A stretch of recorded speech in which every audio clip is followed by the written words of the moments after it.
Challenge విసురుతారా? మీరు 7 స్థానాలు గెలుస్తాయని చెప్తున్నారు కదా, ఎంపీ స్థానం గెలుస్తాయని చెప్తున్నారు. దీనికి కట్టుబడి ఉంటారా? ఏదైనా మీరు తెలుగుదేశం పార్టీకి ఒక సవాల్ విసురుతారా? ఖచ్చితంగా 7 స్థానాలు గెలుస్తాయి, ఎంపీ స్థానాన్ని మీరు గెలుస్తారని ఏదైనా ఒక ఛాలెంజ్ విసిరండి ఎన్టీవీ వేదికగా. చేస్తాను చెప్పే కదా, నేను రౌడీని కొండను కాదు, ప్రజల అభిమానం రాజకీయ ఛాలెంజ్ పొలిటికల్ ఛాలెంజ్ ఏదైనా చెప్తున్నా కదా. 7 గెలుస్తాం, ఎంపీ భారీ మెజార్టీ చెప్తున్నా. గెలవకుంటే ఏం చేస్తారు? ప్రజాస్వామ్యంలో ఓడిపోయారు అనుకోండి, గెలవకుండా అసలు నాకు ఆలోచన రాదు, గెలవని ఆలోచన. మీరు ఎందుకు కల్పిస్తాను నాకు ఆలోచన? మీకు అంత ఆత్మవిశ్వాసం ఉంది కదా. అసలు గెలవకపోయే సమస్య ఉంది, గెలవకపోతే అని ఎందుకు మాట్లాడతాను? నేను మాట్లాడినాను, అది నా స్టైల్ కాదు. నేను అదంతా పాజిటివిటీ ప్రొడక్టివిటీనే. నేను గెలవకపోతే అంటాను, నేను గెలుస్తున్నానంటే నేను గెలవలేకపోతే అంటారేంటి? ఆ నెగిటివ్ ఎందుకు మాట్లాడాలి? ఏదైనా జరగవచ్చు. అప్పుడు ఆలోచిద్దాం. ప్రజలు నిజంగా ఎవరికి కావాలి? విజయవాడ ప్రజలు చాలా విఘ్నులు. మీకు వాళ్ళు ఎవరిని ఓడించాలనుకుంటే వాళ్ళని ఓడిస్తారు, ఎవరిని గెలిపించాలనుకుంటే వాళ్ళు గెలిపిస్తారు. అందులో విజయవాడలో ఉన్నటువంటి రాజకీయ పరిణితి ఎక్కడ ఉండదు నాకు తెలిసి 2 తెలుగు రాష్ట్రాల్లో. సో వాళ్ళు మంచి వాళ్ళు ఎవరో చెడ్డవాళ్ళు, వాళ్ళ డబ్బులతో కూడా పని లేదు. నేను లాస్ట్ టైం డబ్బులు పెట్టాను, నేను గెలవాల. నేను నమస్కారం చంద్రబాబు గారికి తెలుసు, పార్టీకి తెలుసు. అది నేను నమస్కారం పెట్టుకుంటే ప్రజలకు తిరిగితే నన్ను గెలిపించారు ప్రజలు. యాంటీ టీడీపీ చంద్రబాబు వేవ్లో వాళ్ళ అబ్బాయి పక్కన ఓడిపోతే నన్ను గెలిపించారు.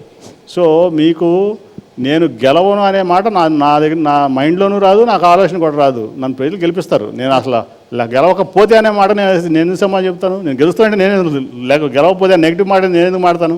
ఆ ఆలోచన ప్రజలకి రాదు, నాకు రాదు. గత ఎన్నికల్లో మీ ప్రత్యర్థి పీవీపీతో మీ సంబంధాలు ఎట్లా ఉన్నాయి సార్? అసలు నాకు ఎప్పుడు కూడా పీవీపీ అనే వ్యక్తి ఆ ఎలక్షన్ మూమెంట్లో కలిసాడు అంటే ఎదురు అయ్యాం తప్ప అతనికి నాకు ఎప్పుడు కూడా నాకు అసలు ఆ సంబంధం లేదు, పరిచయం కూడా లేదు. ఈ ఎన్నికల్లో మిమ్మల్ని వెంటాడుతున్నాడట అన్నీ తప్పే ఉంది, తప్పేం లేదు. తప్పు వెంటాడవచ్చు, ఎవరైనా వెంటాడవచ్చు. చంద్రబాబు వెంటాడవచ్చు, లోకేష్ వెంటాడవచ్చు, బాలకృష్ణ వెంటాడవచ్చు, మొత్తం టీడీపీ అంతా వెంటాడవచ్చు, టీడీపీలో లేని వాళ్ళు వెంటాడవచ్చు. వైసీపీ వ్యక్తి కదా అతను, ఉన్నాడు యాక్టివ్గా ఉన్నట్టు. నాకు ఆ ఎలక్షన్ తర్వాత అతను యాక్టివ్గా ఉన్నట్టయితే నాకైతే అక్కడ అనిపించలేదు. సార్ కేసీఆర్ అని షార్ట్ టెంపర్, ఈ షార్ట్ టెంపర్మెంట్ మీకు లాస్ చేసిందా లాభం చేసిందా? నేనైతే నేను షార్ట్ టెంపర్ అనుకోవట్లా. అది జనరల్గా ఏంటంటే నేను ఎంతోమంది నా ఆత్మవిశ్వాసాన్నో ముక్కు చుడతానన్నో షార్ట్ టెంపర్ అనుకోవచ్చు, లేకపోతే ఆవేశపడడం అనుకోవచ్చు. కానీ నేను ఎప్పుడు ఆవేశపడిన సందర్భాలు నాకైతే ఎప్పుడు అనిపించలా. నాకు షార్ట్ టెంపర్ అనుకోండి నేను అనుకోవట్లా. షార్ట్ టెంపర్ అయితే 10 ఏళ్ళు నేను టీడీపీలో కొనసాగేవాడిని కాదు. ఓకే, వాళ్ళు బొమ్మనే వరకు కూడా అదే కదా జరిగింది. ఇప్పుడు అదే వాళ్ళు బొమ్మనే వరకు నేను నా ఆవేశపడినో షార్ట్ టెంపరో లేకపోతే ఇంపల్సివ్ డెసిషన్స్ తీసుకునేవాడిని అయితే అన్ని రోజులు నేను కొనసాగను కదా. మీరు చెప్పారు కదా ఇంతకుముందు, మా తమ్ముడిని చేర్చుకునేటప్పుడు నేను కొద్దిగా ఇబ్బందిగా ఫీల్ అయ్యాను. చీటికి మాటికి అలిగే కేసీఆర్ నానిని, చీటికి మాటికి ఆరోపణలు లేకపోతే ఇంకొక రకంగా మాట్లాడే కేసీఆర్ నానిని టీడీపీ నుంచి బయటికి పంపించడం కరెక్ట్ అంటారా కాదంటారా? అది కరెక్టో కాదో రేపు ప్రజలు చెప్తారు.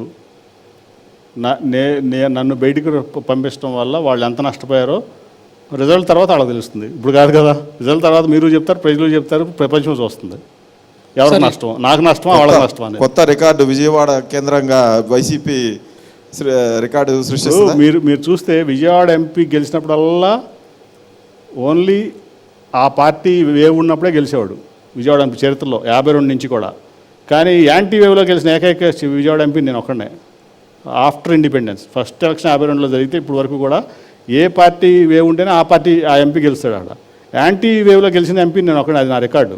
అంటే ప్రజలు నేను చేసిన సేవల్ని గుర్తించి నా మీద అభిమానం చూపించి మళ్ళీ ఈయన నాకు ఎంపీ కావాలన్నారు. రేపు కూడా అంతే. ఇప్పుడు విజయవాడ వాళ్ళు చిన్న కేసీఆర్కి ఓటేయాలా, పెద్ద కేసీఆర్కి ఓటేయాలా?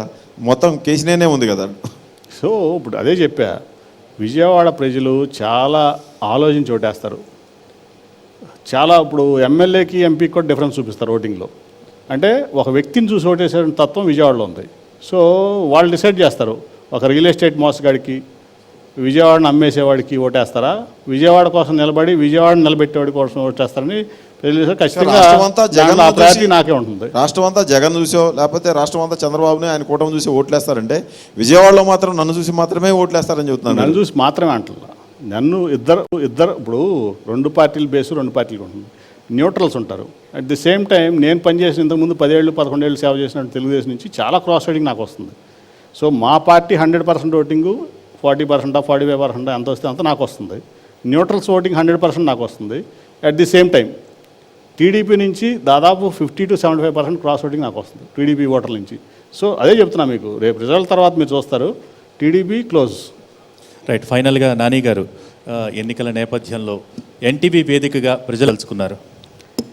ఇప్పుడు ఒక 5 ఏళ్ళు అంటే పాత చంద్రబాబు నాయుడు గారు యొక్క పాలన వదిలేసిన 14 to 19 ఒక 5 ఏళ్ళు చంద్రబాబు నాయుడు గారు విడిపోయినటువంటి ఆంధ్రప్రదేశ్ని పరిపాలించారు. అట్లాగే 19 to 24 జగన్మోహన్ రెడ్డి గారు పరిపాలించారు. సో ఆయన ట్రాక్ రికార్డ్ ఉంది, ఈయన ట్రాక్ రికార్డ్ ఉంది ప్రజల ముందు. సో ఈయన ఏంటంటే చంద్రబాబు నాయుడు గారు ఒక మధ్యతరగతి నుంచి కింద వ్యక్తుల్ని లేదా ప్రజల్ని విస్మరించాడు. ఆయన ఏంటంటే ఎలీట్ ఆఫ్ ది సొసైటీ, నాకు 7-స్టార్ ఎయిర్పోర్ట్ కావాలి, 10-స్టార్ రోడ్ కావాలి, లేకపోతే నాకు క్లాస్గా ఉండాలి, సింగపూర్ లేక ఉండాలి, మలేషియా లేక ఉండాలి, అమెరికా లేక ఉండాలని ఉన్నటువంటి ప్రజల కోసం ఆయన సేవ చేశాడు.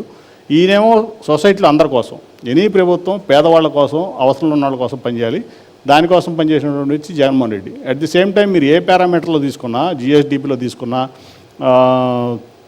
పర్ క్యాపిటల్ ఇన్కంలో తీసుకున్నా, అట్లాగే మీకు పోవర్టీ కూడా మీరు చూస్తే చంద్రబాబు నాయుడు గారి టైంలో 11.7% ఉన్నటువంటి పోవర్టీ ఆంధ్రప్రదేశ్లో జగన్మోహన్ రెడ్డి గారు వచ్చిన తర్వాత 4.5%కి వచ్చింది. అంటే 7% పేదరికాన్ని తగ్గించినటువంటి వ్యక్తి Jaganmohan Reddy. At the same time per capital income 50,000 పెంచినటువంటి వ్యక్తి Jaganmohan Reddy. At the same time డిఎస్డిపిలో కూడా 2% వరకు పెంచినటువంటి వ్యక్తి జగన్మోహన్ రెడ్డి. అదే జాబ్స్ కూడా ఈయన 6 లక్షల జాబ్స్ ఇస్తే ఆయన ప్రభుత్వ రంగంలో 39,000, ప్రైవేట్ రంగంలో 40,000, 79,000 జాబ్సే క్రియేట్ చేశాడు ఆయన. సో ఏ పారామీటర్లో తీసుకున్నా వాళ్ళ జగన్మోహన్ రెడ్డి ఇవాళ ప్రజల మధ్యలో ఉన్నాడు. నాకు తెలిసి మధ్యతరం నుంచి కింద వరకు irrespective of caste, creed, religion, ఈ సామాజిక వర్గాలు ఇవన్నీ పక్కన పెట్టి ఆ వర్గాలన్నీ కూడా ఇవాళ జగన్మోహన్ రెడ్డి గారిని భారీ మెజారిటీతో గెలిపిస్తాయి. అది రేపు రాబోయే రోజుల్లో మీరు ఎన్నికల రిజల్ట్లో మీరు చూడవచ్చు.